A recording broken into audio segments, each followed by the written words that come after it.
Ya, terima kasih Pak Munir. Saya yakin suasana semakin siang juga akan semakin panas.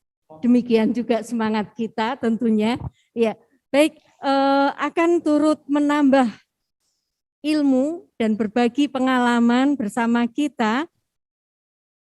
Satu nama yang tidak asing bagi insan CU, yaitu Romo Freddy Rante Taruk.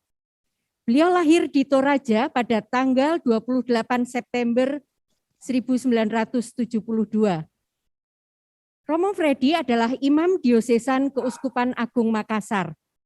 Sekarang beliau menjabat sebagai Direktur Karitas Indonesia atau Karina KWI Jakarta. Pelayanan di CU saat ini sebagai Ketua CU Sawan Sibarung. Dan memang nama Romo Freddy tidak bisa dilepaskan dari kebesaran nama CU Sawan Sibarung. Beliau juga menjadi penasihat Federasi Nasional Pusat Koperasi Kredit Union Indonesia atau Puskop Cuina. Romo Freddy juga menjadi fasilitator pendidikan dan pelatihan dalam gerakan koperasi CU di Indonesia. Berikutnya, pengalaman dan keterlibatan beliau dalam bidang sosial ekonomi. Yang pertama, sebagai Ketua Komisi Pengembangan Sosial Ekonomi atau PSE, Keuskupan Agung Makassar, dari tahun 2016 sampai dengan Maret 2019. Romo Freddy juga menjadi Direktur Karitas Makassar, Keuskupan Agung Makassar, dari tahun 2007 hingga Maret 2019. Kemudian, beliau menjadi pengurus Komisi Pengembangan Sosial Ekonomi atau PSE KWI Jakarta tahun 2008 sampai tahun 2013. Pengurus Puskopdit BKCU Kalimantan tahun 2008 sampai 2013. Dan yang tidak kalah luar biasanya, beliau adalah inisiator, fasilitator, dan sekaligus pendiri sejumlah CU di Indonesia, seperti CU Sawan Sibarung Toraja. Pada tahun 2006, Koperasi CU Mekar Kasih di Makassar pada tahun 2007, dan Koperasi CU Mentari Kasih Kendari yang berdiri pada tahun 2016. Baik, Bapak Ibu semuanya, tanpa berpanjang kata lagi, maka kesempatan kami berikan kepada Romo Freddy. Kami persilahkan Romo.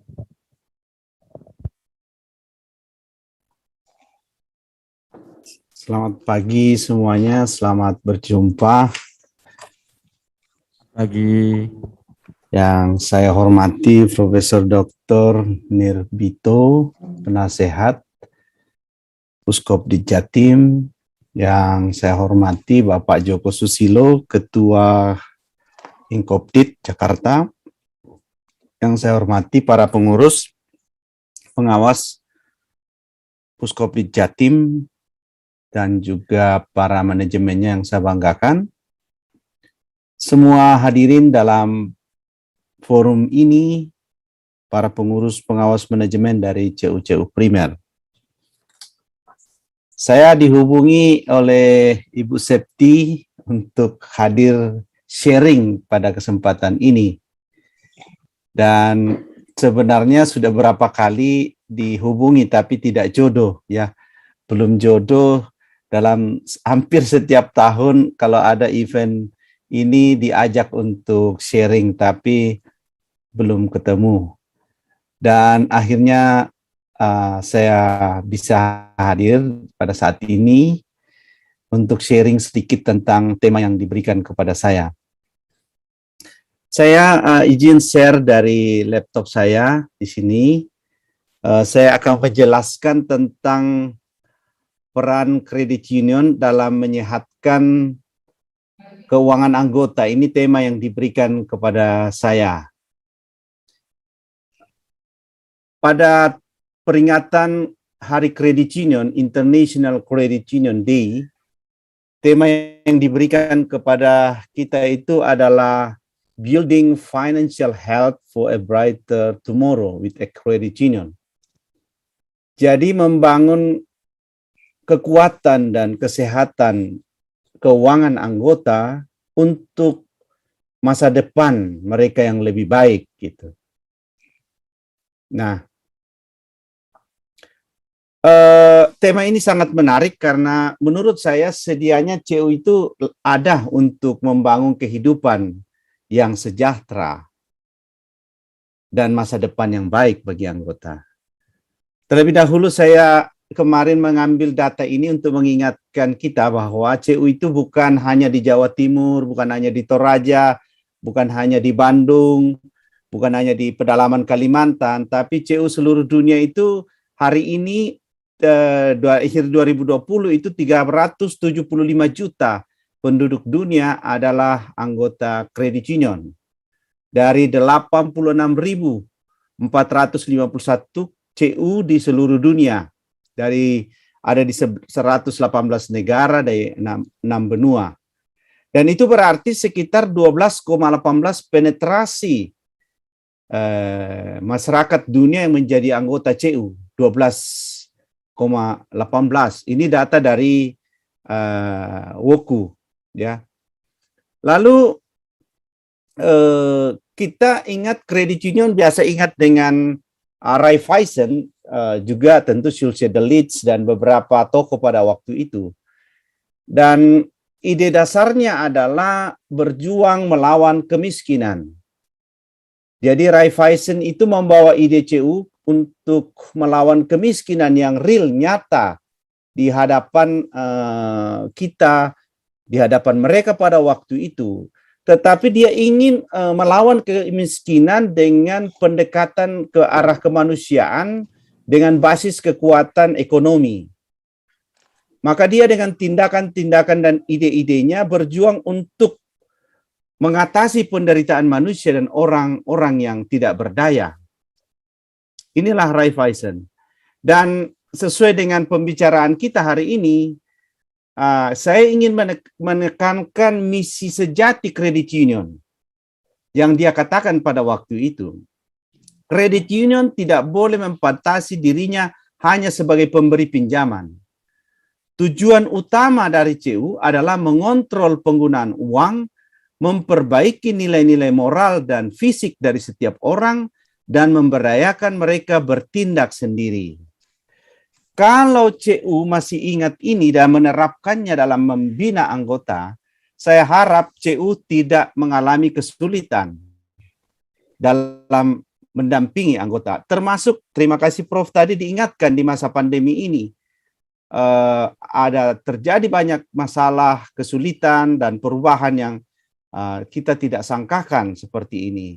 Tetapi CU kalau menurut saya, kebetulan saya mendampingi 3 CU di Sulawesi Selatan, Tenggara, dan Barat. Sampai hari ini kredit lalai mereka terkontrol di 3-4%. Itu karena menurut saya keberhasilan dari CU mendidik anggota mengontrol penggunaan uang dan memperbaiki kehidupan mereka. Sehingga mereka bahkan dalam situasi darurat pun harus memiliki kesiapsiagaan dalam menyiapkan dana darurat dan melakukan perbaikan ekonomi dalam situasi itu. Ini tidak boleh dilupakan. Nah, sampai hari ini itu diyakini seluruh dunia ya. Maka ini saya ambil dari data Woku. Why credit union? Credit union worldwide have members, not customer.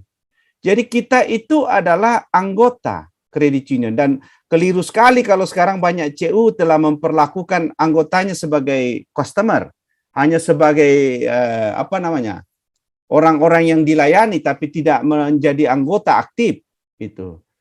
Dan yang ditawarkan itu adalah kebutuhan mereka, penemanan terhadap hidup mereka, pelayanan keuangan yang mereka butuhkan, bukan mengeksploitasi anggota itu. Seperti yang kita tahu, banyak koperasi di Indonesia mengalami kegagalan dan merugikan banyak anggota karena koperasi mengeksploitasi masyarakat, mengeksploitasi keinginan masyarakat. Jadi kalau seluruh dunia, karena ini adalah hari peringatan credit union sedunia yang kita rayakan tanggal 21 kemarin, saya mengangkat ini untuk mengingatkan kita adalah gerakan dunia yang luar biasa. Yang kalau dari WOKU, Pusat Credit Union Internasional mengatakan our mission to improve life through credit union. Memperbaiki, meningkatkan kehidupan melalui credit union. Menyebarkan financial inclusion, menyebarkan keuangan yang terbuka, keuangan yang melayani bagi banyak orang.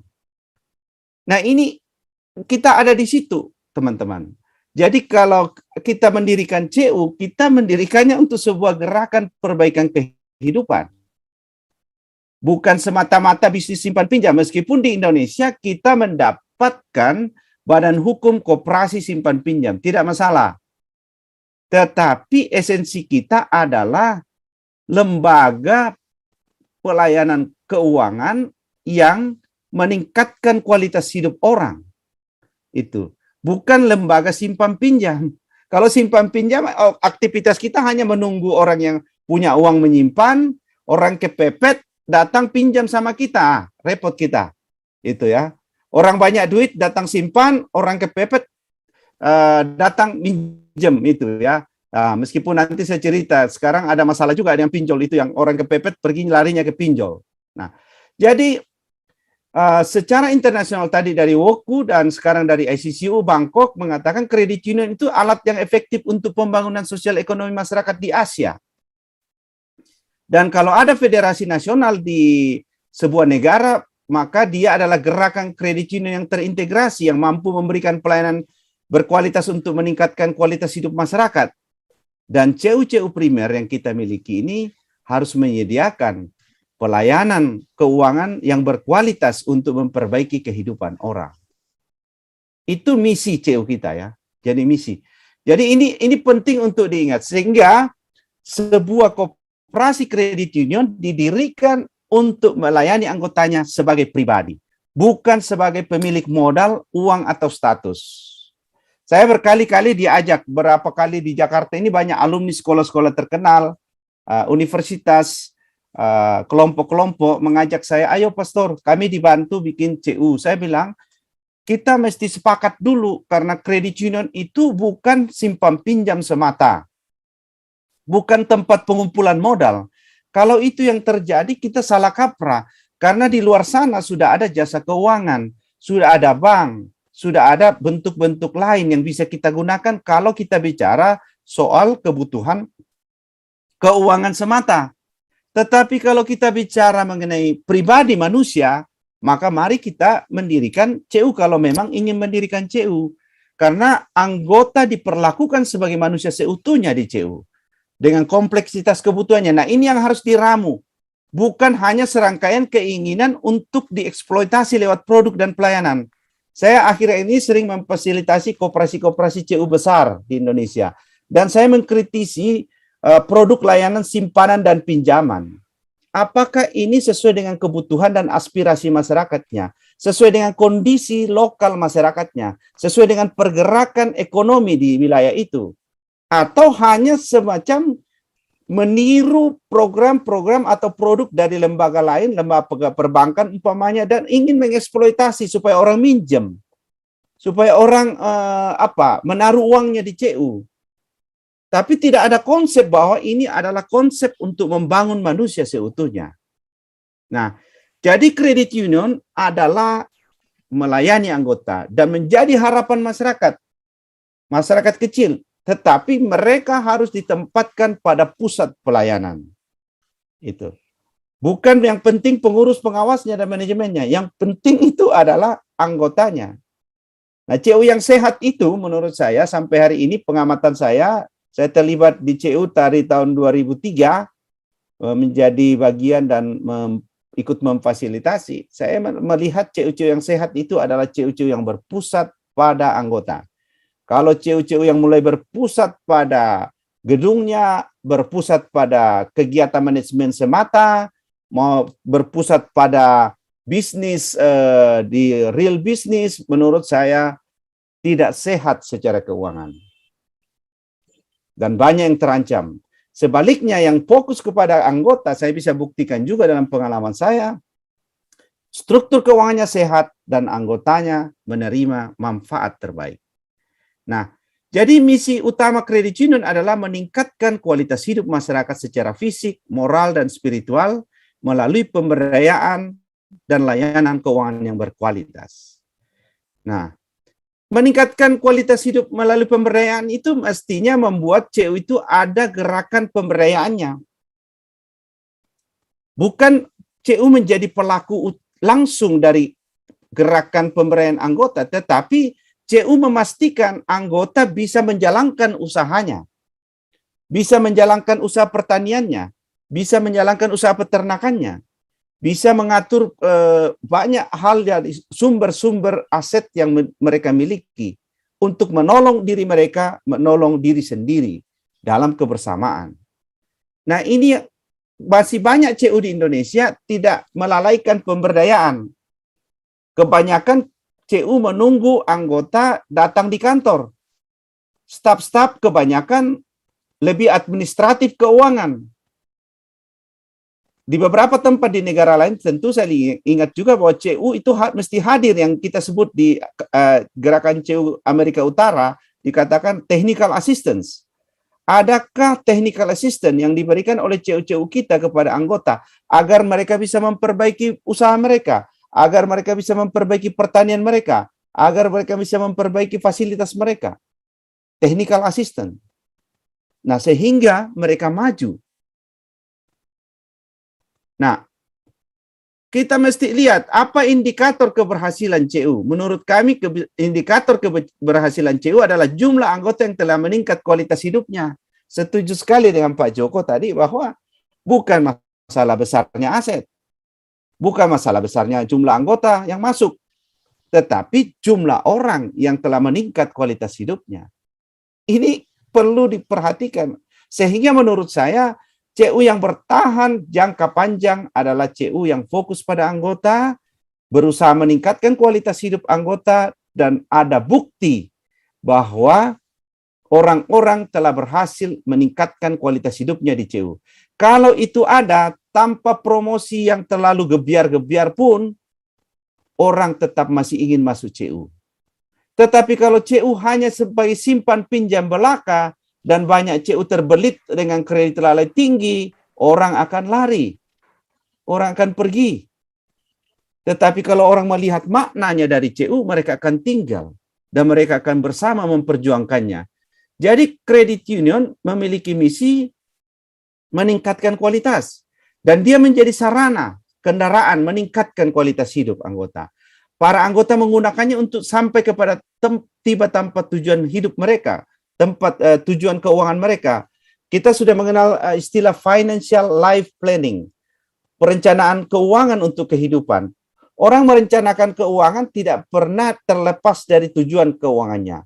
Tujuan keuangannya itu adalah untuk memenuhi kebutuhan kehidupannya dalam seluruh rangkaian perjalanan hidupnya. Ya, jadi ini yang sering dilupakan di CU. Ketika orang membuat produk simpanan, membuat produk pinjaman, apakah memperhatikan financial life planning?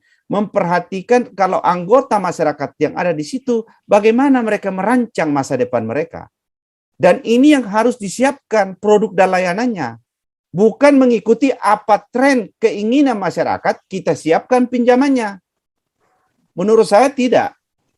Yang harus disiapkan itu adalah bagaimana produk dan layanan CU ini cocok dengan masyarakat sesuai kebutuhannya dan mengantar mereka untuk hidup lebih baik. Yang lucu itu kalau jadi anggota CU, apalagi kalau pengurus pengawas jadi anggota CU, tapi terbelit oleh hutang, dikejar-kejar oleh, bahkan ada yang terlibat dalam masalah pinjol, pinjaman online. Repot. Berarti ada kegagalan melihat kredit union. Kegagalan melihat kredit union sebagai sarana untuk meningkatkan kualitas hidup. Itu sayang sekali, dan ini terjadi ya. Nah, kredit union kalau kita bicara tadi berperan membuat penyehatan keuangan anggota, dia harus menemani bagaimana keluarga-keluarga itu merancang keuangannya. Dia memiliki anggota harus diajar financial literacy. Saya tidak tahu berapa CU di Indonesia yang aktif melakukan financial literacy. Saya khawatir teman-teman banyak yang pendidikan dasar saja tidak dilakukan, apalagi membuat financial literacy untuk anggotanya. Apalagi ada training lagi untuk anggota yang disebut managing yourself for others, mengelola hidup untuk bisa melayani. Banyak CU melupakan itu pendidikan. Sebenarnya menguntungkan sekarang melakukan pendidikan dengan melakukan pendidikan online sekarang ini. Tidak ada alasan sebenarnya dan tidak harus berlama-lama, bisa 2 jam, 1 jam. Nah, tetapi berapa banyak CU yang care terhadap ini? Itu ya. Membuat anak-anak ya tentu harus menjadi anggota luar biasa dulu baru menabung, bukan anak-anak yang tidak jadi anggota ya. Bagaimana anak-anak mulai menabung? Bagaimana orang muda merencanakan usahanya, merencanakan pernikahannya? Bagaimana orang keluarga muda merencanakan pendidikan anaknya? Bagaimana rencana kepemilikan rumah dan seterusnya? Memang harus ada posisi kita untuk membantu mereka berubah. Dan ini peranan kredit union dari awal tidak berubah sampai hari ini. Gitu. Nah, ini yang viral akhir-akhir ini ya. Di radio, di mana di televisi bahkan ada yang korban ya. Korban terjerat pinjol. Ada yang meninggal karena apa? Diteror. Data ponsel dibongkar. Foto diedit. Tidak senonoh. Dan macam-macam. Dan ini banyak sekali. Adakah anggota CU Anda juga terjerat pinjol? Beberapa bulan lalu saya ditelepon di salah satu anggota CU di Jakarta, dia mengeluh, Romo, bolehkah Romo tolong saya? Karena saya dan kakak saya terlibat pinjol. Dan sekarang saya mau pinjam di CU tapi saya tidak dikasih lagi. Saya bilang, CU tidak bisa kasih lagi kamu. Karena kamu pinjam lagi di CU tidak menyelesaikan masalah. Itu. Nah, ini karena kita tidak mendidik mereka, lalu mereka menderita. Mereka memiliki aset kemudian disita dan seterusnya. Jadi, nah ini sebuah pernyataan yang menarik. Cara yang paling meyakinkan untuk menjatuhkan seseorang yang tidak tahu bagaimana memegang uang adalah memberi lagi sejumlah uang. Ini terjadi nih. Ini yang dimanfaatkan yang saya sebut tadi, kalau CU mengeksploitasi, kalau nanti CU seperti ini bisa mengeksploitasi anggota. Anggota yang sudah tidak mampu mengelola uang diberi pinjaman. Celaka itu. Memberi pinjaman kepada orang yang tidak mampu mengelola keuangan. Orang yang kepepet diberi pinjaman. Tidak bisa di CU diberi pinjaman. Itu ya. Nah, jadi ada 3 tugas utama CU menurut saya. Dan koperasi secara umum. Yang pertama itu mendidik anggota agar mampu mengontrol penggunaan uang. Ini penting sekali. Mengontrol penggunaan uang. Ini harus ada pendidikan di CU. Ya. Dia harus mendidik anggota. Kemudian mencerdaskan anggota agar mampu memperbaiki kondisi fisik, nilai-nilai hidup dan moral serta spiritual. Dan seperti Pak Joko tadi mengatakan ada kewirausahaan dan lain sebagainya. Mesti memberdayakan anggota agar dapat bertindak mandiri dalam kewirausahaan. Nah, ini 3 tugas utama CU. Pertanyaan saya nomor 1 ini, apakah CU masih setia mendidik anggota untuk mengontrol keuangan dengan baik? Apalagi nomor 2, apalagi nomor 3. Nah, saya ambil yang nomor pertama. Ini, nomor pertama saja sesuai tema hari ini. Apakah sesuai dengan pengarahan Prof tadi ini? Apakah kita merubah pola pikir hemat dan produktif bagi anggota kita? Ini bisa diukur indikatornya nanti dengan meningkatnya tabungan mereka dan meningkatnya pinjaman mereka untuk usaha. Kalau CU itu tabungan anggota tidak berkembang dan pinjaman produktif untuk usaha tidak berkembang, berarti menurut saya dalam soal pendidikan keuangan kita gagal merubah pola pikir anggota. Gagal merubah pola pikir. Kalau anggota kita terbelit oleh hutang, jatuh gali lubang tutup lubang, kita gagal mencerdaskan keuangan anggota, melek keuangan. Mereka tidak cerdas keuangan. Lalu produk-produk pelayanan kita ketika tidak digunakan secara maksimal oleh anggota, apakah ini adalah hanya eksploitasi?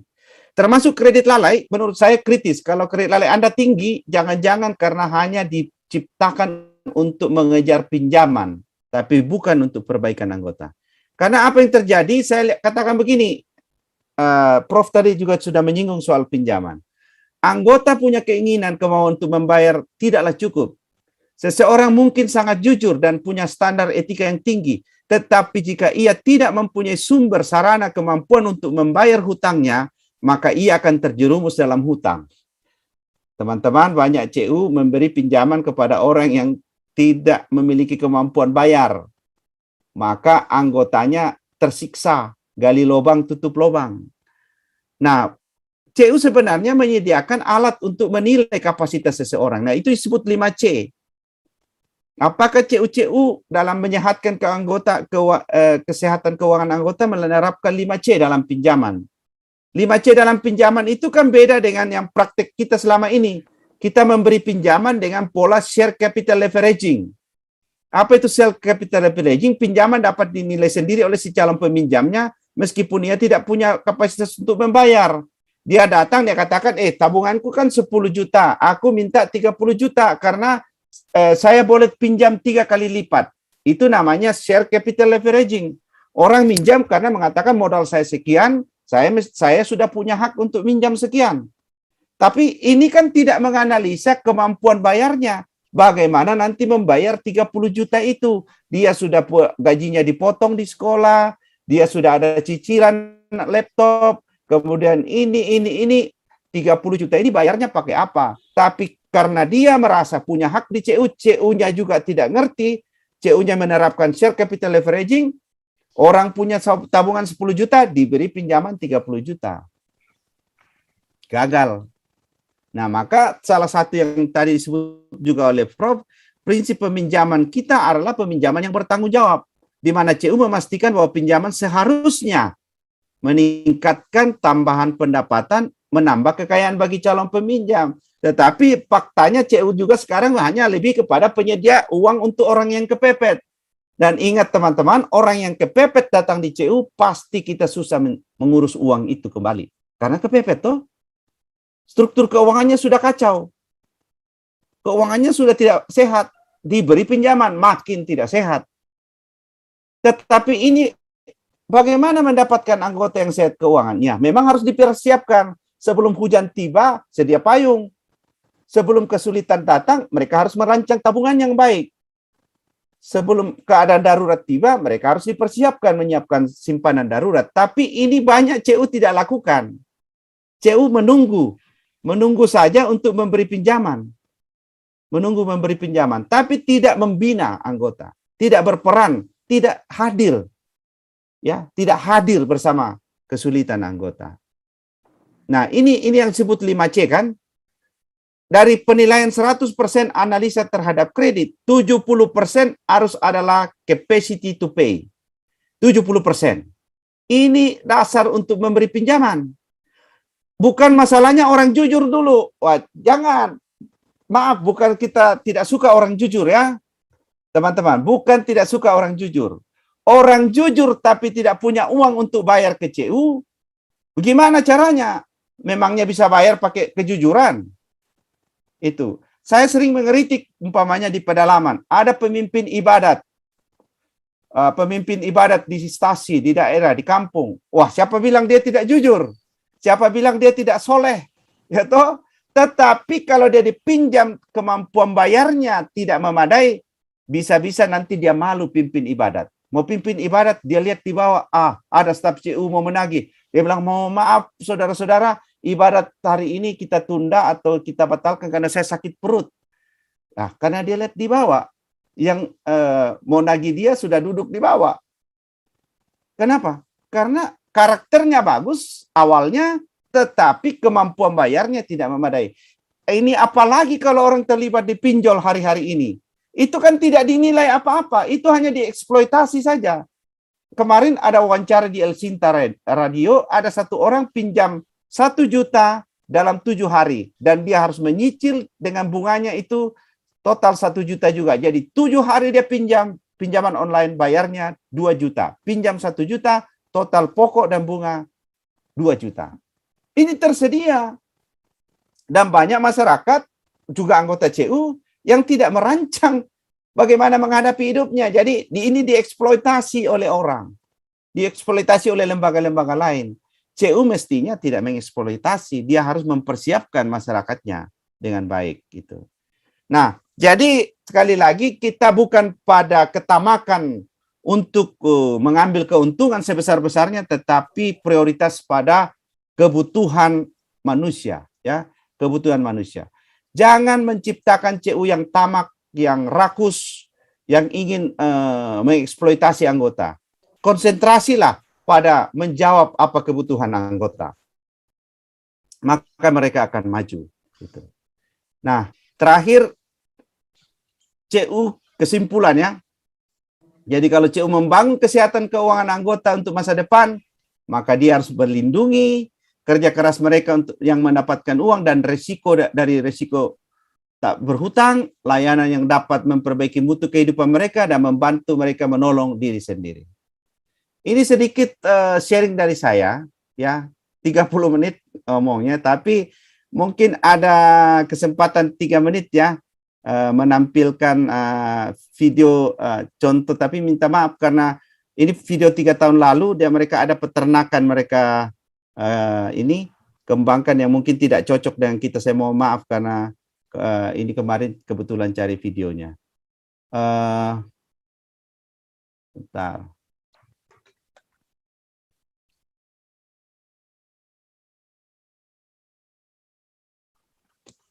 Ini.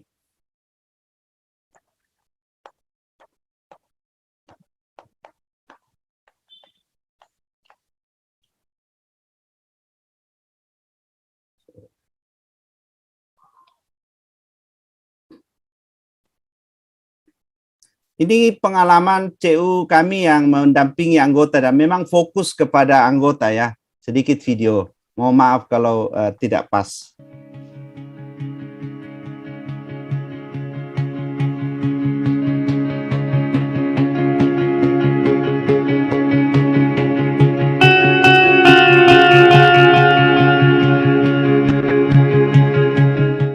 Nama saya Daud Sipaningan, saya dari Lembang Patak Padang, Kecamatan Sangalangit.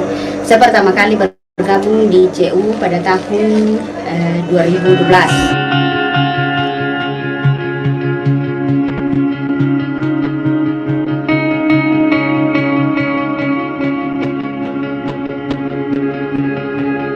Nama saya Edwin. Saya termasuk terlambat bergabung dengan CU karena baru tahun 2015 yang lalu saya bergabung. Jadi baru sekitar kurang lebih 3 tahun yang lalu.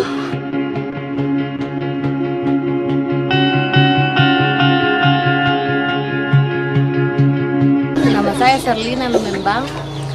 Pekerjaan saya sehari-hari sebagai seorang pegawai negeri sipil yang bekerja di sebuah puskesmas di Kecamatan Kami.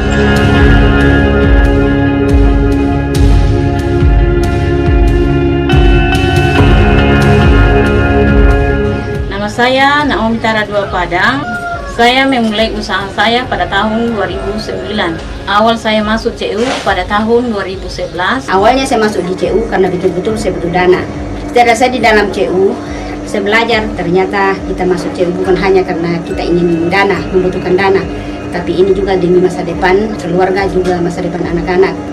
Sebelum masuk di CU, saya hanya tinggal di rumah, tidak punya kegiatan apa-apa. Tetapi setelah saya masuk CU, saya ikut pelatihan, ya, ada pelatihan ternak babi, ada kegiatan industri rumah tangga. Akhirnya saat ini saya bisa berusaha ternak babi dan juga industri rumah tangga. Saya bikin kue depatori, lumayan. Kemudian saya juga masuk di salah satu kelompok binaan, yaitu Eananta. Dulu Eanan Ballo, sekarang menjadi Eananta. Sebelum masuk di CU, kadang biasa uang transport anak-anak saja karena setiap pagi kita itu sangat repot. Tapi setelah masuk di CU dengan berusaha, kita tidak pusing lagi uang transport. Malah sampai sekarang anak saya sudah bisa naik motor, itu karena CU.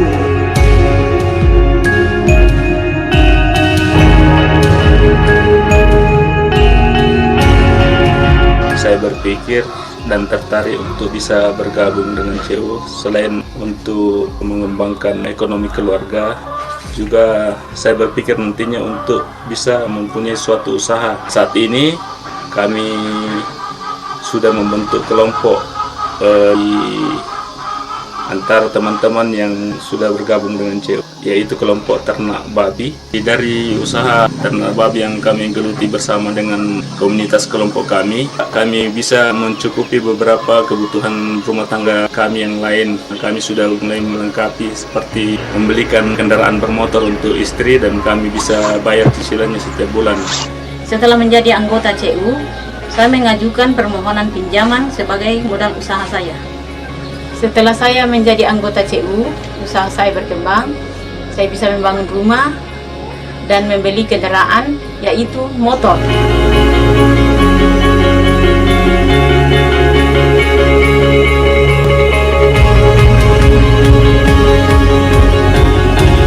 Perubahan yang kami dapatkan selama menjadi anggota ini banyak. Pertama itu kalau ada keperluan mendadak, kami bisa meminjam di CU Sawan Sibarung. Kemudian yang dulunya kami biasanya setiap tahun itu harus membeli beberapa ekor babi untuk dipotong sebagai adat orang Toraja.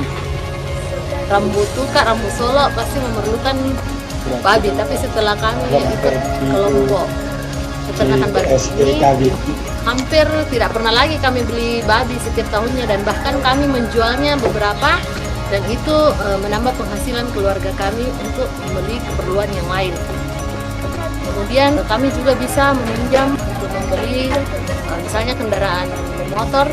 Pernah kami beli sebuah truk, dan itu pinjaman dari CU Sawan Sibarung.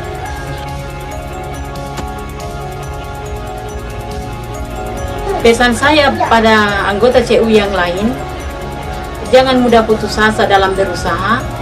Jangan takut untuk mulai bergabung dan memulai usaha ini. Keberhasilan itu dimulai dari usaha yang keras dan terus-menerus. Kalau kami bisa, kenapa Anda tidak bisa?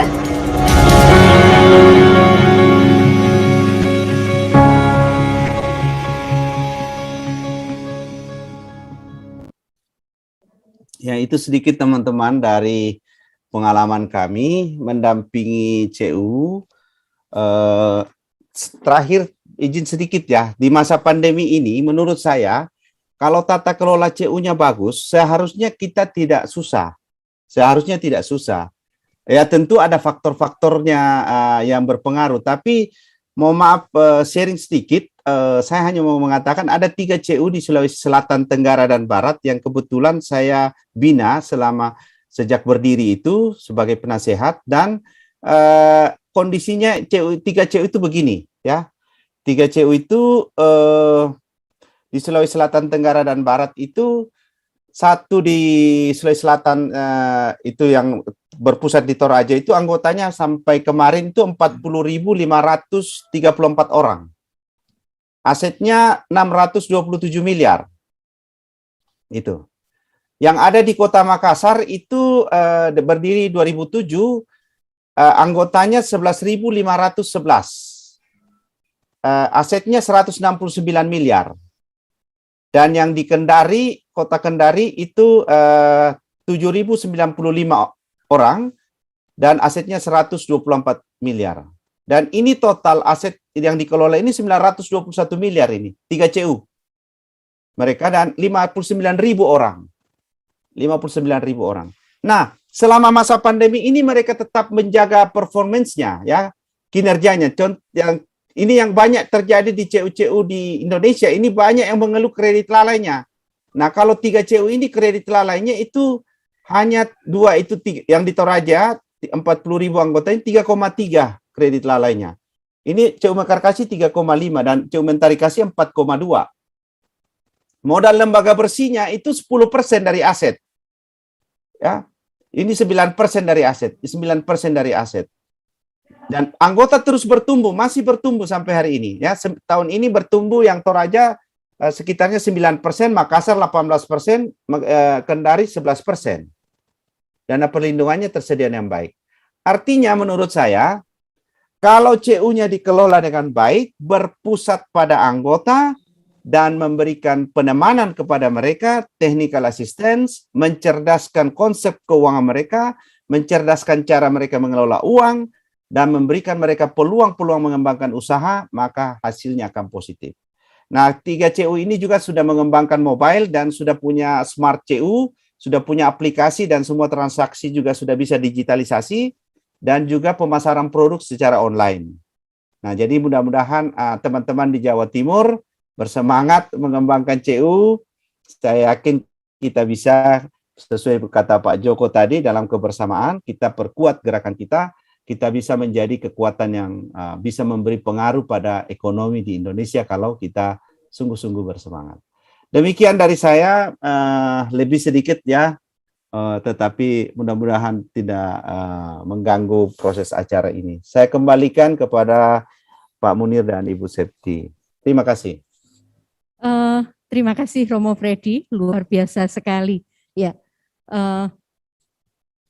tidak keliru atau tidak sia-sia kita menunggu Bapak Ibu, seperti tadi disampaikan Romo Freddy, memang beberapa kali kita meminta Romo Freddy untuk berbagi ilmu kepada kita di Puskopdit Jatim. Tetapi nampaknya beliau sangat sibuk dan ternyata pandemi justru menjodohkan kita dengan Romo Freddy, sehingga beliau bisa berbagi pengalaman dengan kita di Puskopdit Jatim. Satu hal yang menarik bagi saya adalah kita diingatkan kembali bahwa CU bukan semata lembaga simpan pinjam, tetapi memberi pelayanan keuangan yang berkualitas untuk memperbaiki kehidupan anggota. Itulah yang harus betul-betul kita pegang dan kita laksanakan sesuai jati diri kita sebagai insan.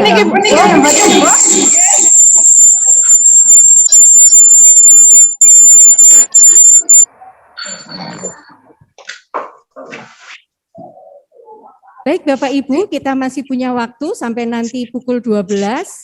Kami persilahkan jika ada tanggapan baik berupa pertanyaan maupun komentar diskusi, kami beri kesempatan dan silahkan Bapak Ibu bisa menulis pertanyaan di kolom live chat ataupun raise hand, memberi tanda raise hand. Monggo. Silakan Bapak Ibu yang mau bertanya. Bagi yang tidak bisa, ada gangguan sinyal, bisa melalui chat ya. Nanti kita rekap semuanya.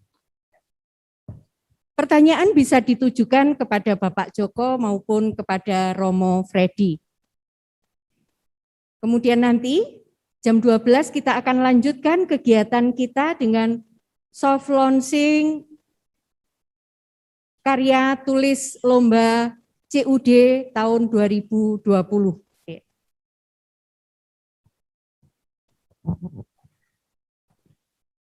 Baik Bapak Ibu semua, mungkin bagi yang sudah ada Mas Niko tentang di chat masih ada yang bertanya? Yang sangat ada yang masuk. mencengangkan ini memang pembinaannya Romo Freddy ini bagi saya itu sangat-sangat tersentak sekali bahwa 3 CU itu di bawah 5% NPL-nya itu. NPL-nya di bawah 5%. Dan yang sangat mencengangkan yang baru berdiri 2016, asetnya sudah 120 miliar itu ya. Itu sangat luar biasa. Itu bisa 3 CU itu bisa mengalahkan jaringan Puskopdit Jawa Timur kalau dari aset dan anggotanya itu ya. Nah, mungkin ini bisa menjadi inspirasi bagi kita. jaringan CU di Puskopdit Jawa Timur ini tentunya. Ada yang bertanya Bapak Ibu semua untuk memperdalam hal ini, karena yang pertama Bapak Joko ini memang praktisi sehingga tahu persis perjalanannya CU. Nampaknya kedua narasumber ini ingin mengembalikan kita kepada khitoh CU gitu ya, kepada khitoh CU, karena CU itu harus diberikan kepada habitatnya sehingga kita tidak tetap kuat iman, sehingga kita tetap tidak terjebak dan terperangkap dengan isu-isu atau permainan yang di luar yang menggoda keimanan dan keimanan keceuan kita, sehingga kita melupakan filosofis nilai-nilai dan jati diri CU yang sebenarnya. Sehingga kalau itu yang disampaikan oleh Romo Freddy tadi sama Bapak Joko, insya Allah kalau kita taat asas, insya Allah CU kita akan berkembang dengan pesat, dengan pelayanan anggota yang berkualitas. Makanya setelah Pak Joko menyampaikan ada 3 CU itu ya, ada 3 tentang konsistensi, kejujuran dan ketulusan, maka di jaringan Pesut Jawa Timur ada jargon Pak Joko, jujur harga mati. Jadi begitu, jujur harga mati. Itu di Puskobdit Jawa Timur. Ya. Ada yang bertanya? Nampaknya belum ada pertanyaan. Bagaimana kalau kita minta Romo Freddy untuk berbagi pengalaman? Terkait Apa sih Ya. kiatnya sehingga 3 CU yang bisa dibilang usianya baru. relatif muda, Ya. tetapi memiliki perkembangan begitu pesat, dan bukan hanya perkembangan begitu pesat, kita melihat dengan kondisi seperti tadi, sebagaimana ditampilkan dalam Pulse, ya, ketiga CU ini juga memiliki prospek yang luar biasa. Betul, seperti itu. Bagaimana kalau kita minta Romo Freddy untuk Berbagi. pengalaman? Oke, Bisa mohon kerelaan Romo Freddy. baik. Monggo Romo. Baik, terima kasih. Saya meyakini, dan juga bukan hanya di Sulawesi Selatan, Tenggara, dan Barat. Ada beberapa yang CU yang saya bina juga, termasuk di Jombang, saya juga membina CU Semangat Warga Jombang. Terus di Jakarta ada CU Pelita Sejahtera, dan juga di Jogja ada CU Krido Raharjo, dan beberapa CU-CU yang biasa juga saya fasilitasi, termasuk di NTT, juga di Kalimantan. Menurut saya harus kembali pada fokus Credit Union itu sendiri. Fokus itu adalah perjumpaan dengan anggota masyarakat. Dan masyarakat itu menerima manfaat apa sih yang kita tawarkan. Kecenderungan yang keliru menurut saya, orang menawarkan CU tapi menawarkan langsung simpanan dan menawarkan pinjaman. Apalagi kalau menawarkan pinjaman. Teman-teman bisa lihat tadi, CU di Toraja itu dari 2006. Asetnya sudah 627 miliar dari 2006. Anggota 40.500. Dan tiap bulan masuk sekitar 300 orang. Tiap bulan sampai hari ini. Dan tiap bulan bertambah aset 5-6 miliar. 5-6 miliar bertambah. Itu tidak perlu promosi terlalu keras.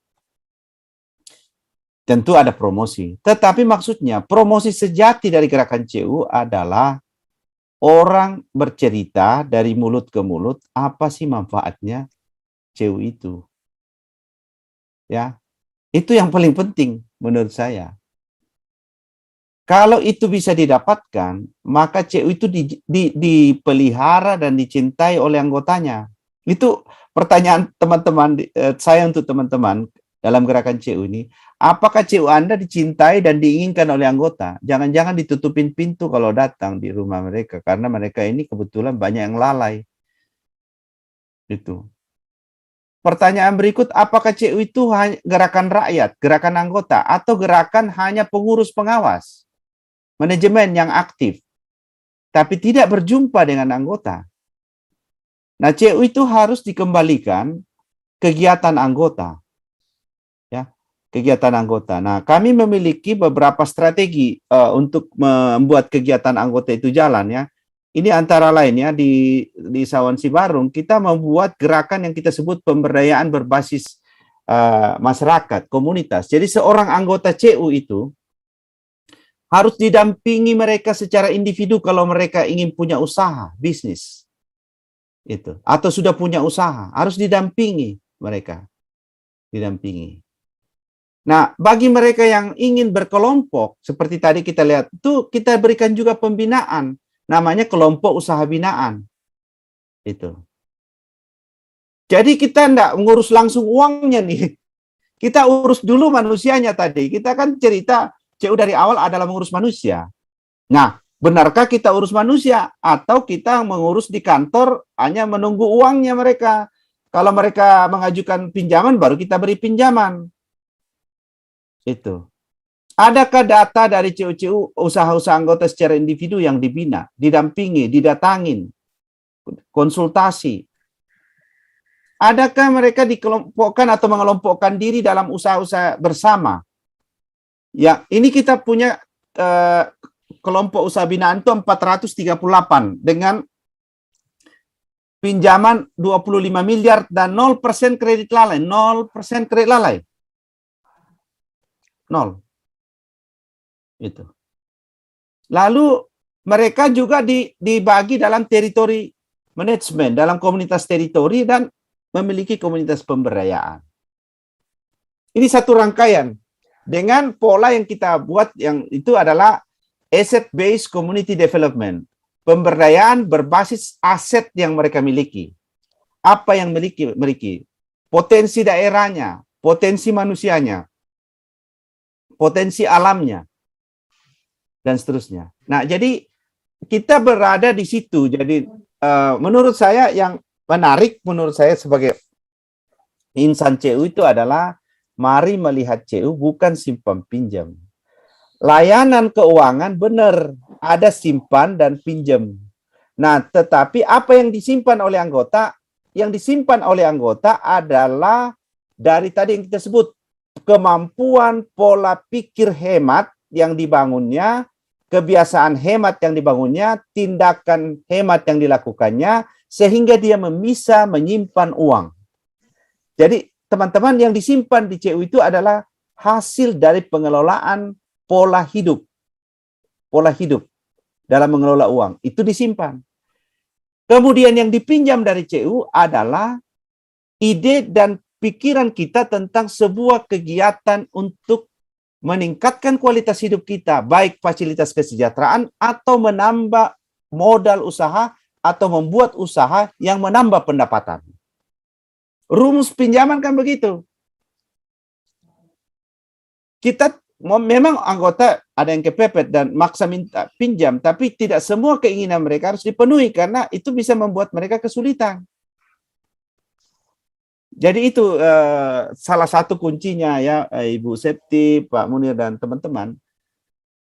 Konsep harus kuat di tengah-tengah pengurus, pengawas, manajemen tentang pemberdayaan CU. Bukan hanya melihat kegiatan administrasi dan kegiatan keuangan semata. Saya harus mengakui banyak koperasi itu hanya melihat yang penting kita siap buka kantor, siap menerima tertib administrasi, tetapi tidak ada berjumpa dengan masyarakat, berjumpa dengan anggota. Ini persis yang membedakan kita dengan lembaga lain. Lembaga-lembaga perbankan dan lain sebagainya. Mungkin juga mereka malah sekarang terjun berjumpa dengan masyarakat di lapangan. Sementara CU tidak pergi berjumpa. Maka bagi saya yang paling penting di dalam CU itu, kalau kita memiliki karyawan, kita memiliki staf, itu 50% di kantor, 50% di lapangan. Itu. Berjumpa dengan masyarakat. Bukan 100% di kantor. Itu. Banyak sekali terjadi. Itu orang jadi karyawan CU tidak tahu mau buat apa, ya sudahlah sambil nunggu anggota ya main-main dengan laptopnya dan handphonenya. Itu. Sementara dia tidak tahu kios anggota sudah mau tutup kah? Itu sawah orang kekurangan air dan bendungan rusak sehingga mereka tidak bisa menanam padi lagi. Apakah bisa ganti dengan jagung atau apa? Pengurus dan anggota staf CU tidak tahu masalah anggota. Yang mereka tahu ini kredit lalai tinggi, ini gimana caranya? Lalu mau berpikir mau mencari debt collector, tidak bisa. Jangan cari debt collector untuk membantu penagihan CU, kredit lalai di CU. Itu bukan solusinya. Itu karena anggota sudah salah penemanan dalam mengelola uang. Nah, kalau bagus penemanannya, maka mereka akan bisa menggunakan produk dan layanan dengan baik. Dan tidak ada masalah kita di antar mereka. Itu sedikit cerita ya, namanya juga cerita ya Pak Munir dan Ibu Septi. Tapi saya sangat fanatik ya bahwa CU itu harus mengurus masyarakat. Jangan khawatir dengan anggota dan aset, naik terus. Di Kota Makassar itu yang CU Mekarkasi itu 2 miliar terus kenaikan tiap ini. Anggota masuk 100 sampai 200 orang per bulan. Jadi tidak usah khawatir kalau konsep ber-CU-nya, berkooperasinya benar, gitu ya, Pak Munir. Terima kasih. Terima kasih, Romo Freddy. Ini nampaknya sudah ada pertanyaan dari Ibu Manik. Dari Ibu Manik menanyakan, apa sih resepnya kok bisa NPL di bawah 3%, Romo? Jadi kalau kita lihat dari analisa Pulse itu semuanya dalam kondisi ideal, dan yang jadi harapan kita semua pasti itu. Monggo Romo. Tadi saya sudah jelaskan di slide tadi itu bahwa jangan memberi pinjaman tidak berbasis kemampuan bayar. Analisis 5C harus. Jadi teman-teman, kegagalan pinjaman dimulai dari kegagalan kita memahami pinjaman. Jadi yang membuat kredit lalai, penyebab yang pertama yang harus bertanggung jawab adalah pengurus dan manajemen. Jadi ingat, kredit lalai itu yang pertama harus bertanggung jawab adalah pengurus dan manajemen, karena salah memahami konsep pinjaman di CU dan salah menganalisa pinjaman kepada anggota. Jadi anggota itu bukan pertama-tama dipersalahkan kalau ada kredit lalai. Yang salah pertama-tama adalah CU-nya. Itu orang tidak mampu bayar kok dikasih pinjaman, otomatis gagal toh, gagal kan? Nah, jadi itu yang pertama, kembali ke situ. Nah, yang kedua, kegagalan kita dalam kredit lalai NPL tinggi karena kita tidak menyentuh pikiran mereka, kita tidak menyentuh keadaan mereka, tapi kita berani kasih pinjaman. Nah, kan dari dulu dikatakan CU itu adalah mendidik anggota, mulai dengan pendidikan, berkembang karena pendidikan, maju karena pendidikan. Tapi ingat, ada koperasi memberi pinjaman kepada anggota tidak pernah duduk bersama menjelaskan kepada anggota itu bahwa koperasi CU itu begini. Kalau kita pinjam tuh begini, maksudnya begini, kamu mestinya begini. Ini apa keinginanmu, apa rencanamu yang baik yang akan dikembangkan. Itu namanya pendidikan. Banyak koperasi yang NPL-nya tinggi karena memberi pinjaman kepada anggota yang tidak dididik. Tidak ada sosialisasi, tidak ada penjelasan. Yang tadi hanya mau datang karena dia bilang, modal saya 10 juta, saya minta 30 juta. Karena aturan kalian dikali 3. Staf bilang, oh iya masuk. Masuk, kasihlah 30 juta. Tapi tidak menganalisa, ini sudah mengetahui tidak konsep CU. Kemampuan bayarnya bagaimana? Uang ini akan dipakai untuk apa? Jadi kegagalan pertama NPL itu konsep CU. Kemampuan pengurus pengurus manajemen memahami kredit itu seperti apa. Dan memastikan anggota yang akan pinjam itu mengerti tentang CU dan bisa menggunakannya dengan baik. Nah, di situ titiknya dulu. Sehingga kalau pengurus dan staf mengetahui siapa anggotanya, lalu dengan kemampuan membayar mereka yang dipahami dan dianalisa dengan baik dan diberikan pinjaman, maka menurut saya resikonya terukur. Resikonya terukur. Nah, ini akan standar di bawah 5% itu NPL itu adalah standar internasional. Karena terukur itu secara empiris bahwa kalau kita melakukan pendidikan, konsep pinjaman benar, dan anggota yang akan pinjam disurvei, dianalisa dengan baik, maka pinjaman tidak mestinya gagal. Tapi yang terjadi di CU-CU sekarang itu NPL-nya tinggi karena semua hal itu diabaikan. Beberapa hal itu dilanggar. Maka akibatnya NPL tinggi.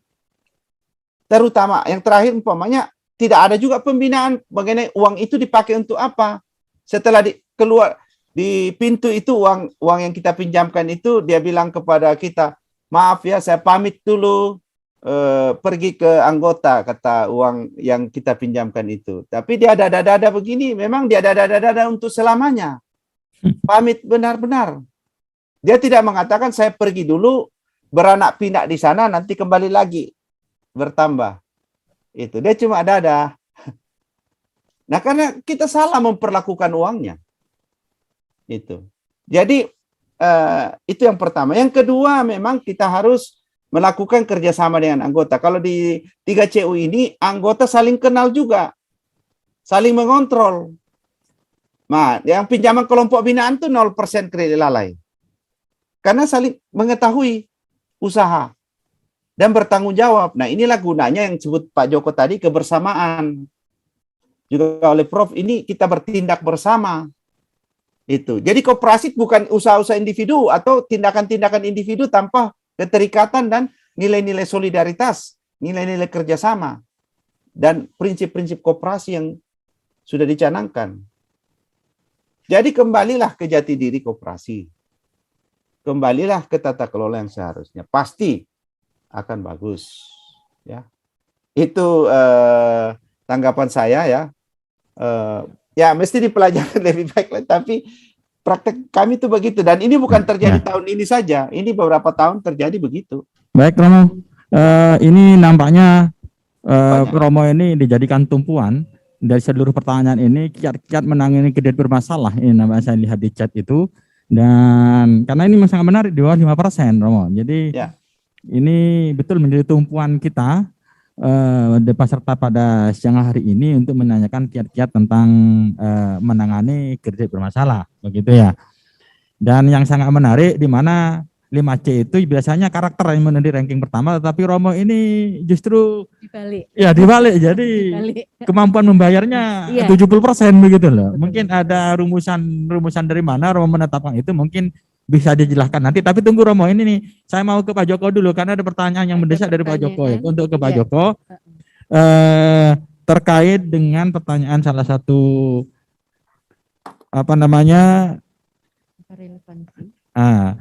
yang pertama, Pak Joko, masih ada Pak Joko? Ya, masih Pak. Masih. Oh ya, ini pertanyaan Pak Joko, ini fungsinya berjejaring Pak Joko terhadap berjejaring, maaf itu bertanya ini.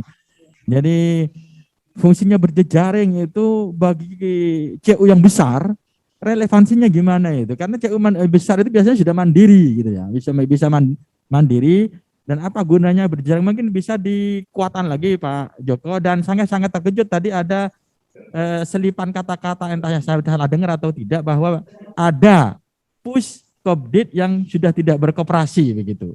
Ini juga bagaimana nanti juga dijelaskan Pak Joko secara kelembagaan, karena Pak Joko representasi dari Indo kita, Indo Koperasi Kredit Indonesia, sehingga teman-teman di jaringan Puskop di Jawa Timur bisa memahami proses berjejaring ini, kemudian pentingnya berjejaring, kemudian bagaimana PUS harus menjadi jejaring gitu ya. Itu mungkin Pak Joko bisa disampaikan. Ya, baik Pak Munir. Yang menurut pemahaman saya berjejaring itu adalah kita melakukan satu upaya secara kolaboratif. Kalau itu primer ke PUS, kita itu punya sejumlah pengalaman bagus untuk bisa di-share kepada teman-teman, dan kemudian mereka bisa secara bersama-sama memperbaiki kualitas-kualitas yang mungkin belum dilakukan. Pengalaman real semacam itu menurut saya berguna, dan itu harus dalam koordinasi Puskopdit gitu ya. Tentu dalam hal ini sekali lagi saya juga sama pandangan saya bahwa kita itu tidak bisa hidup sendirian secara filosofisnya. Kita harus bersama dengan yang lain. Tidak pernah ada satu bukti kalau kita mengabaikan kebersamaan itu lalu bisa berjalan sendirian. Karena kita bukan berada dalam satu wilayah vakum. Kita itu berada dalam wilayah yang bisa jadi faktor X nanti akan merubah. Nah, karena itulah pihak lain pun itu harus kita hargai, untuk paling tidak kalau teman lain maju kita juga harus senang. Tapi kalau teman kita itu bermasalah kita harus sedih, karena kita itu satu jaringan. Itu maknanya seperti itu sebenarnya Pak. Nah kalau ini sudah menjadi konsep dasar maka kita bukan hanya melihat soal besarnya, tapi seberapa jauh kontribusinya bagi yang lain. Kami bisa sukses itu ini loh dasarnya. Siapa tahu konteks wilayah itu berbeda. Lalu dari situlah kemudian membuka wawasan bersama bahwa kita itu mempunyai satu tanggung jawab bersama untuk wilayah Puskopti Jawa Timur menjadi satu kesatuan sistem. Dan kemudian ke tingkat Inkopdi juga sama. Gitu. Karena saya percaya teman-teman di daerah itu punya orang-orang yang kompeten. Cuma kemudian tidak mampu men-share-kannya, tidak mampu menyebarluaskannya. Tentu butuh pendekatan-pendekatan yang lebih real bagi kepada yang lain. Dan untuk itu disitulah maknanya Puskopdi gitu ya. Tapi kalaupun tidak, praktek semacam itu kan bisa dilakukan dengan semacam anjang sono, diskusi informal, itu menurut saya jauh lebih bermakna daripada diskusi-diskusi secara teoritis. Bagi saya, pengalaman saya, jejaring itu harus dianggap ini milik kita juga.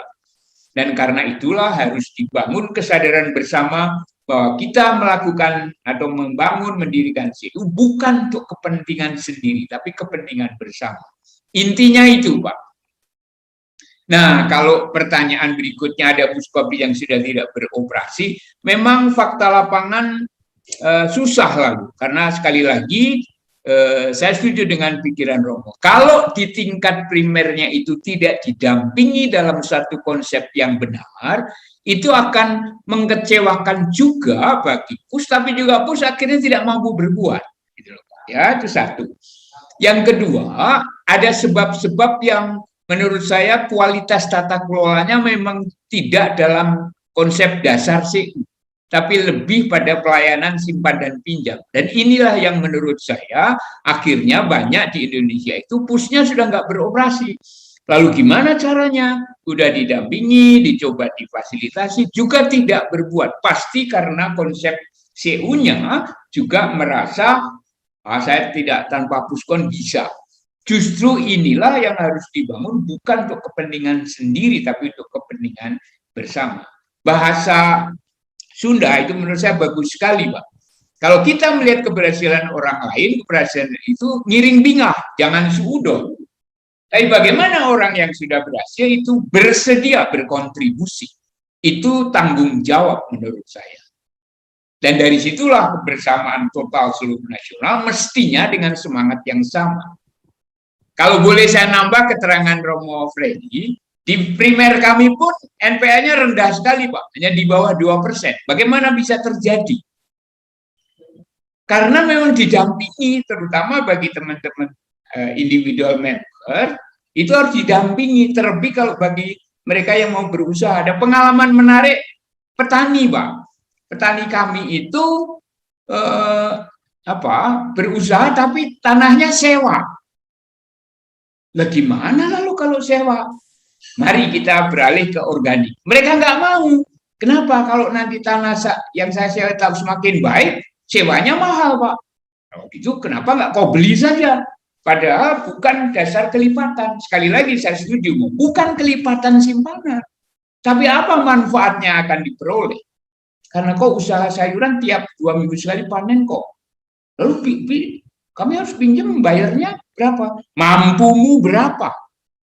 7 tahun? Wah belum, Pak. Kalau tidak 7 tahun, 10 tahun, coba hitung penghasilan. Mari hitung bersama. Wah belum, Pak. Bagaimana kalau 12 tahun? Dasarnya apa? Semuanya kemudian dibantu sehingga tidak ragu lagi. Oh, berarti saya bisa punya tanah. Kenapa tidak? Karena itu aset yang berguna untuk kelangsungan usaha petani. Kalau nyewa-nyewa terus jadi masalah. Lebih baik dia harus bekerja di lahannya sendiri, tetapi nah ini yang konsep yang saya setuju dengan harus didampingi, hasilnya dikemanain. Nah, kebetulan kalau di koperasi kami itu ya udah usahanya Pak, lemparkan ke kemudian biar teman-teman anggota yang butuh tinggal ngambil, sudah karena jauh jaraknya, ya udah tinggal ngambil, bayarnya lewat koperasi, nanti uangmu tinggal ngambil di kantor cabangnya. Cara-cara semacam ini harus dilakukan, kalau enggak ya itu tadi yang salah. Bukan kelipatan, tapi apakah nanti dia punya kemampuan bayar. kalau harga tanahnya mahal sekali, ya diperpanjang saja, apa salahnya? Ya. Kita merubah polisinya demi anggota. Bagi kami itu juga satu kunci, demi kemajuan anggota. Itu Ya. tambahan yang saya mendukung apa Baik, yang disampaikan. baik Pak Joko, ini berterima kasih masukannya karena Pak Joko lebih fokus kepada berjejaring menghubungkan antara Puskopdi dengan primernya, sementara Romo Freddy primer dengan anggotanya. Ini sama sebenarnya, poin-poinnya kita lebih banyak mendatangi gitu ya, lebih banyak mendatangi melalui proses-proses pendampingan dengan anjang sana dan sebagainya, sehingga proses-proses berjejaring kita ini semakin berkualitas. Tetapi saya menyampaikan dari Romo Freddy tadi bahwa kalau ada masalah ini insya Allah kalau dilakukan dengan proses yang benar, itu insya Allah hasilnya juga benar. Artinya bahwa hasil tidak pernah mengkhianati proses, begitu ya. Nah, ini clue-nya dari Romo Freddy kalau saya ambil dari situ, sehingga ada kesamaan pola pendekatan antara Romo Freddy dengan Pak Joko, di mana kita harus berbanyak silaturahim, pendampingan, proses-proses pendampingan dan anjang sana ke bawah, sehingga proses berjejaring antara primer dengan pus, anggota dengan primer ini bisa semakin kuat, sehingga kualitas hidup anggota semakin kuat. Mungkin Bu Septi bisa menyampaikan tadi terkait dengan pernyataan Ini masih Romo ada Freddy. pertanyaan lagi. Oh, ada ya, monggo. Masih ada pertanyaan. Rupanya memang diskusi siang hari ini begitu menarik. Ya, saya ambil pertanyaan dari Bapak Agustinus Wicaksono. Pertanyaan ditujukan kepada Romo Freddy. Helping people to help themselves. Saya sangat senang dengan istilah itu, namun karena kurang mengerti artinya yang terkandung dalam kalimat tersebut, maka sulit bagi kami untuk mengabarkan semangat tersebut kepada anggota. Karena ada kasus bahwa anggota yang memiliki saham besar cenderung ingin menarik, sehingga kurang sikap solidaritas antar mereka. Ini mohon tanggapan dari Romo Freddy.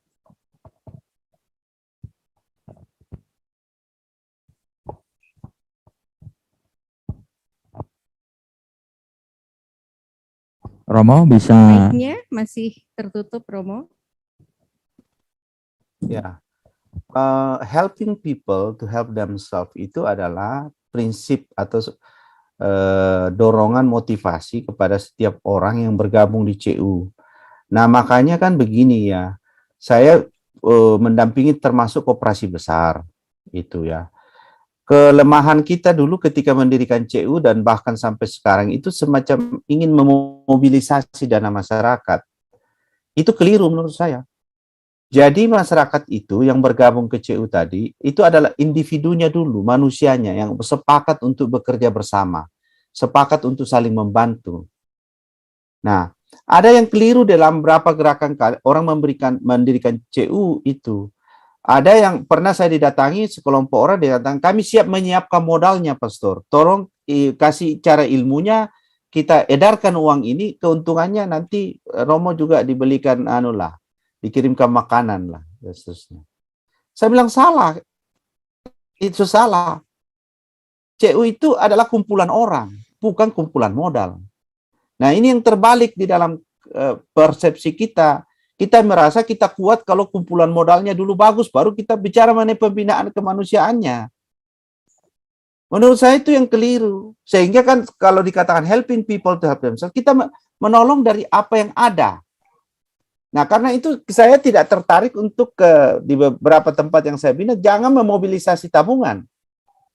Sehingga tidak ada, ya seperti dikatakan kasus besar tadi itu, ada orang menarik simpanannya. Ya, ini karena kita berpikir, ini kan yang lucu di CU ya, saya terus terang saja ya, pengalaman praktis. Ya, orang yang banyak menabung di CU itu biasanya ingin menerima keuntungan dari bunga yang tinggi. Kebetulan CU suka memberi bunga tinggi. Nah, itu juga adalah perlu dikritisi. Ketika bunganya rendah, dia mau tarik. Itu pertama. Yang kedua, yang banyak bikin gagal CU, mohon maaf, saya dimaafkanlah, diampunilah. Tapi ini pengalaman. Yang paling banyak yang merugikan CU dalam soal NPL itu adalah orang-orang yang berduit, bukan orang-orang miskin, bukan orang-orang kecil. Ya, jadi konsepnya harus diperbaiki sehingga orang bergabung di CU itu tidak karena motif untuk menerima keuntungan sebesar-besarnya dengan mengorbankan orang lain. Motif yang harus dibangun itu adalah orang bergabung untuk saling menolong. Dia maju, saya maju, semua maju. CU maju, gitu loh. Bukan saya sendiri maju. Nah, ini bukan koperasi. Kalau saya mau sendiri maju, saya sendiri untung, yang lain rugi, saya tidak peduli. Ah, itu salah. Nah, jalan masuknya CU untuk membuat anggota memahami itu adalah apakah CU rajin melakukan pembinaan, rajin berkumpul dengan anggota, rajin membuat fasilitas untuk anggota berinteraksi. Bukan hanya ada anggota CU, maaf, yang tidak pernah datang di kantornya umpamanya. Ada anggota CU yang tidak pernah berinteraksi deh. Cuma kalau dia kelebihan duit, dia datang titip, udah. Kebetulan kepepet, datang pinjam, udah. Ini bukan anggota koperasi, bukan anggota CU. Nah, masalahnya kita juga tidak. Saya biasa membina CU itu ada CU, saya katakan, coba cek sejak CU ini didirikan, berapa anggota yang sudah lalai membayar simpanan wajib. Yang tidak bayar simpanan wajib ini mbok didatangi, dikunjungi. Nah, CU-CU itu apa? Yang didatangi itu kalau kredit lalai saja, kalau berani ya, kalau tidak ada anjingnya atau tidak galak bapaknya. Yang dikunjungi itu kalau yang lalai aja. Tapi kalau yang tidak bayar simpanan wajib, dia tidak didatangi. Padahal esensi koperasi adalah anggota harus aktif. Mestinya yang tidak aktif membayar simpanan wajib pun didatangi, diajak ngobrol. Kok tidak bayar simpanan wajibnya lagi? Ada kesulitan. Padahal cuma 10.000 simpanan wajib. Jadi mengaktifkan anggota itu benar-benar bukan hanya pada saat pinjaman lalai saja, tapi dia merasa, oh, aku ngopeni, bahasa Jawa ini saya tidak ngerti juga. Aku diperhatikan, aku dianggap itu. Pak Joko tadi mengatakan kita memiliki martabat, kita diakui bahwa kita bermartabat, meskipun kita orang kecil, orang sederhana. Itulah sapaan dari kredit union, itulah solidaritas. Nah, ini prinsip-prinsip ini yang harus diterjemahkan dengan baik di CU-nya. Itu. Ya, ini yang tidak dimiliki tadi ya. Saya sekaligus jawab yang pertanyaan di chat. Pak Vito Widodo, saya tidak merubah capacity to pay menjadi 70 dan karakter itu menjadi 15. Itu peraturan CU internasional. Nah, jadi kalau kalian tuh enggak tahu itu, ini sudah sekitar 10 tahun itu, nah berarti ilmu kalian sedikit agak lambat. Masalahnya ini di mana nih? Nah, kadang-kadang saya kritik CU ya, kritik diri sendiri. Banyak CU Betul, terima kasih Romo. Tidak mengupdate ilmunya, Prof Nirvito. Banyak CU, banyak puskopdit. Nah, Pak Joko tadi bilang banyak puskopdit tidak jalan. Itu kenapa? Malas ngupdate ilmu. Malas menyesuaikan diri dengan perubahan yang ada. Tidak adaptif, tidak responsif dengan benar. Nah, jadi bukan barang baru tuh. Waduh. Terima kasih Romo, terima kasih. Tuh. Jadi banyak Baik, hal Romo. yang mesti diupdate. Ya, oke. Sudah Romo ya? Ya, sudah. Ya baik. Ini mengingatkan lagi Romo terkait dengan pentingnya pendidikan melalui updating maupun upgrading kita. Ya. Sehingga kita selalu menemukan ilmu baru begitu ya. Ya. Yang disampaikan oleh Romo ini tamparan keras bagi kita ini sebenarnya untuk selalu belajar serta merawat jaringan. Terakhir Pak Joko, ini ada pertanyaan terakhir dari teman-teman. Ya. Pak Joko ini cepat, singkat, padat Pak. Jadi pentingnya berjejaring, sikap dan komitmen dari tanggapan Pak Joko itu dalam gerakan COVID itu bagaimana? Sehingga katanya Romo tadi kita membangun solidaritas dan solidaritas betul-betul solidaritas totalitas dan loyalitas, bukan hanya solidaritas di atas kertas saja. Jadi begitu. Ini mungkin Pak Joko bisa menyampaikan terkait dengan ini tanggung jawab Pak Joko sebagai Inkobdit untuk bisa merawat dan meningkat kualitas berjejaring ke kita ini dari primer ke puskobdit ke Inkobdit. Monggo Pak Joko. Ya, memang ini bukan sesuatu yang semalam jadi, Pak. Harus kita kembalikan kepada kitanya. Nah, kalau terhadap hal yang prinsip ini tidak dijadikan sikap perilaku, kita semuanya, baik pus maupun primer, maka ini ada bolongnya. Dan bolongnya itu kemudian akan mempengaruhi apa yang dimaksud dengan integrasi tadi, Pak. Karena ini tidak bisa kemudian serta-merta menunggu saja nanti komando dari Romo. Enggak boleh begitu. Semua harus menerapkan prinsip sejatinya.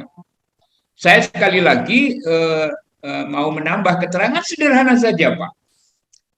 Kami menganjurkan pada manajemen kami memang di tingkat push dan di tingkat kalau di tingkat ini agak repot karena ada sejumlah hal yang secara manajemen di tingkat nasional itu masih perlu harus terus-menerus ditingkatkan karena kebutuhan di tingkat bawah itu bisa jadi sedemikian rupa berubah pesat gitu ya. Tapi esensinya adalah juga pendidikan. Ada banyak pus yang tidak melakukan pendidikan kepada anggotanya. Lah ini terus gimana? Nggak mungkin, ini harus dirubah gitu. Nah, kalau ini tidak ada komitmen dasar ini, ya nanti tiba-tiba ada komplain terhadap kebutuhan pinjaman. Ini yang repot gitu loh, Pak. Banyak hal terjadi karena kadangkala yang saya amati di tingkat pusat itu ada ego sektoral. Sehingga tidak mungkin untuk bisa menyampaikan satu konsep dasar yang hebat tadi untuk masuk ke sampai tingkat primer. Saya punya pengalaman bagaimana 20 atau 15 tahun yang lalu. Di antara pengurus dan pengawas itu konflik gitu, Pak. Waduh, kalau udah begini sudah salah arah. Kenapa? Karena hanya melihat dari aspek teknis gitu, tidak aspek filosofisnya.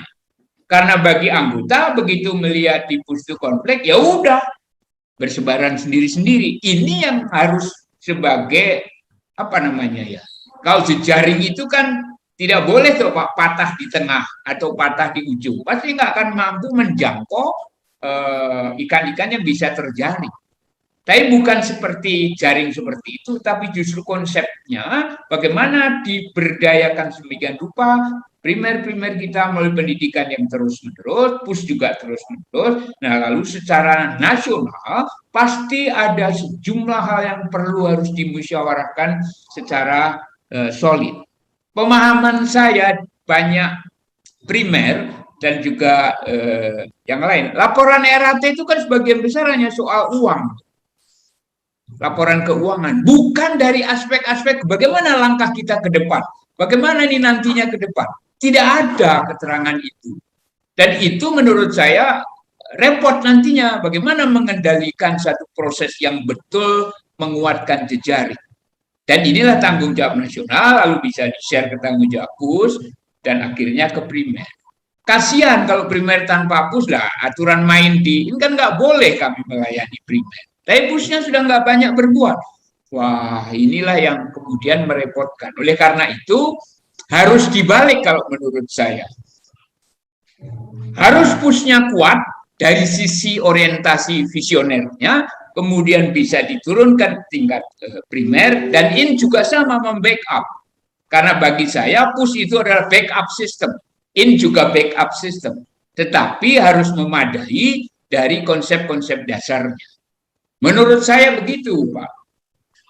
Baik, Pak Joko, terima kasih tip dan triknya. Kami berharap Inkop bisa terus meningkatkan kualitas berjejaring ini, sehingga karena Inkop ini menjadi prototipe bagi pus-pus se-Indonesia untuk bisa meningkatkan kualitas berjejaring kita. Dan ini sudah ada disampaikan terkait dengan strategi GKKI ke depan.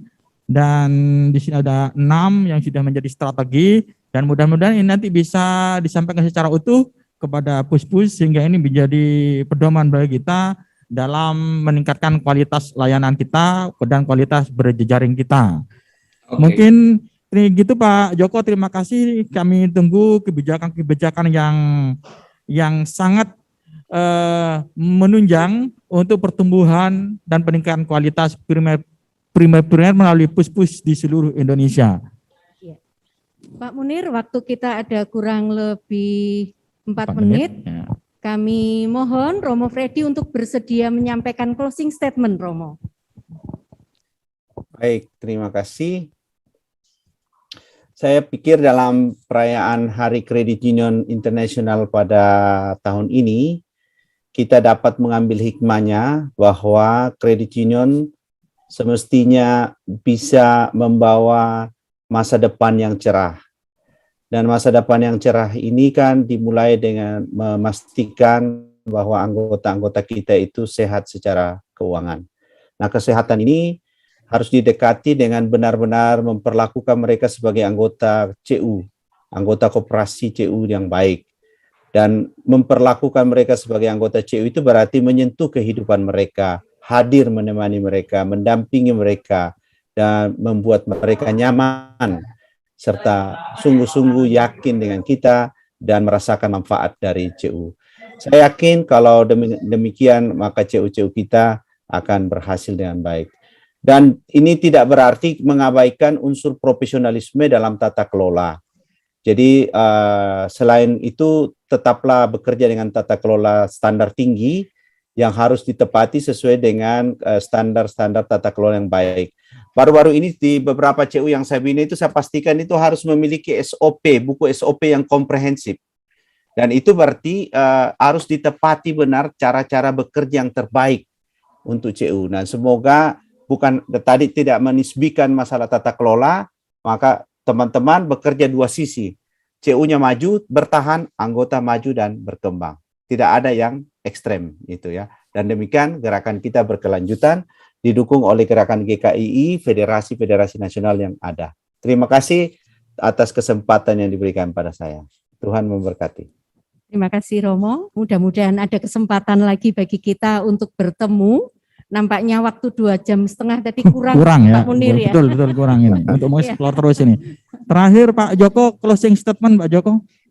Ya, secara pribadi saya itu punya mimpi besar bahwa CU itu adalah salah satu pilihan kalau ini Pak, kita mampu membuktikan bahwa pembangunan manusia kita itu bukan sekedar hanya aspek membangun ekonominya, tapi mereka anggota kita menjadi manusia-manusia pembangun, baik bagi dirinya sendiri maupun juga bagi orang lain.